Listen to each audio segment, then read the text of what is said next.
Hey there! Ever feel like you're stuck using the word said over and over again? It's a great word for sure, but it doesn't always show the real feeling behind what someone is saying. So in this explainer, we are going to explore some really powerful descriptive verbs that will make your English sound way more expressive and precise. Let's get into it. So, how do we do that? How do we take our English from just being, correct to being really engaging and interesting? Well, the secret is all in choosing the right verbs to describe speech. Getting these words down is a huge step towards sounding more natural and fluent, and that's exactly what we're going to work on today. All right, here's the game plan. First, we'll sort our new words into two really simple groups, loud ones and quiet ones. Then, we'll dig into the specific meaning of some of these verbs. After that, we're going to see how they team up with other words to make sentences that sound totally natural. And finally, you'll get a chance to practice with a fun little challenge. Sound good? Let's get started. Okay, first things first, let's get our new vocabulary organized. A really easy way to start is just by grouping the words by their volume. Does the word feel loud and powerful, or is it more soft and subtle? Just making this simple choice helps us get a feel for each word right away. So here we go. Over in the loud column, you can see we've got words like bellow, scream, shriek, and shout. You can just feel the energy and force in them. And then in the quiet column, we've got grumble, mumble, murmur, mutter, and whisper.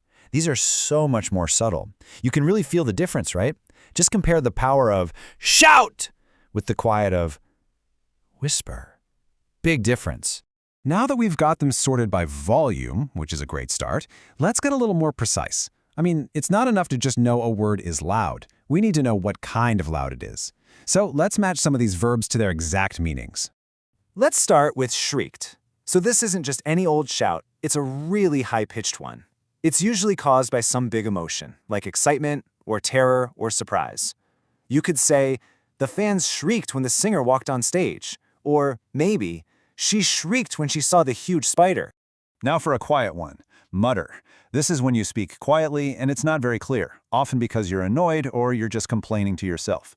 For instance, he was muttering under his breath about having too much homework. Or maybe, I heard him mutter something about the bad coffee as he walked away.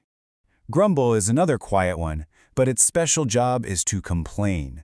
It's a lot like mutter, but with grumble, the focus is all on being unhappy about something. For example, the passengers started to grumble about the flight delay. You might also hear a kid grumble about having to eat their broccoli. Okay, now for scream. It's really helpful to compare this to shriek. They're both loud, they're both high-pitched, but scream often has a stronger feeling of pure terror or pain or even intense excitement. You might shriek in surprise, but you scream when you're genuinely scared, like on a giant roller coaster. And finally, whisper. The key thing to remember here is that you're using your breath, not your actual voice. It's the perfect word for sharing secrets or talking in a really quiet place, like a library. For example, she leaned in to whisper the secret password in my ear. Awesome work. We know the definitions. But now, let's see how these verbs actually work in full sentences. You see, a lot of them need a partner, a specific little word called a preposition, to connect them to the rest of the sentence. Learning these pairs is absolutely key to using the verbs correctly. So, we're going to look at a few example sentences. As we go through them, try to spot the verb and its little preposition partner. Think of it like a mini puzzle. If you can find these pairs, it'll really help you use these verbs naturally and correctly in your own conversations. Our first example is boasting about. To boast means to talk with way too much pride about something. The preposition about is what connects the verb to the thing he's so proud of. So, he's boasting about his son's exam results. Next, we've got confess to. You confess to something you did wrong. And here's a super important grammar tip. Confess to is usually followed by a noun or the ing form of a verb, a gerund.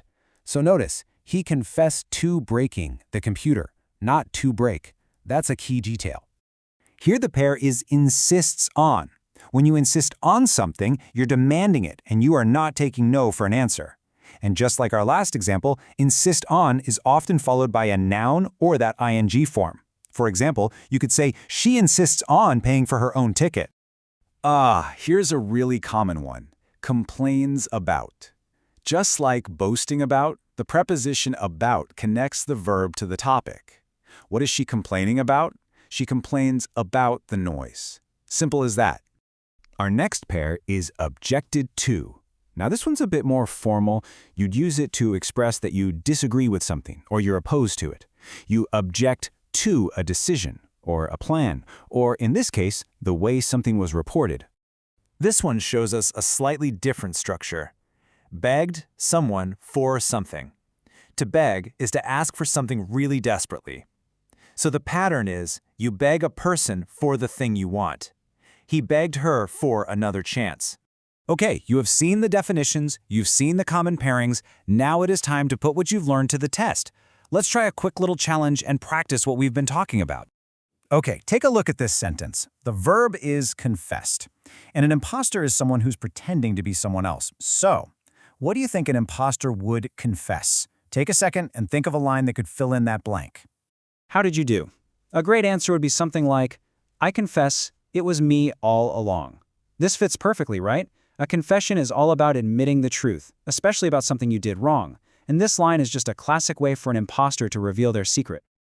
Let's try one more. This time, the verb is shrieked. Remember what that means, a loud, high-pitched cry of fear or surprise. So, picture a swimmer out in the ocean. What on earth could make that swimmer shriek? Exactly. It's a shark. This line is a perfect fit. A shriek is a sudden, high-pitched cry of terror, and that situation would definitely cause one. You can almost hear the panic in that line, can't you? That's the power of choosing just the right verb. And there you have it. We've sorted our verbs, we've defined them, and we've seen them in action. You now have this whole new toolkit of expressive words that go way beyond just said.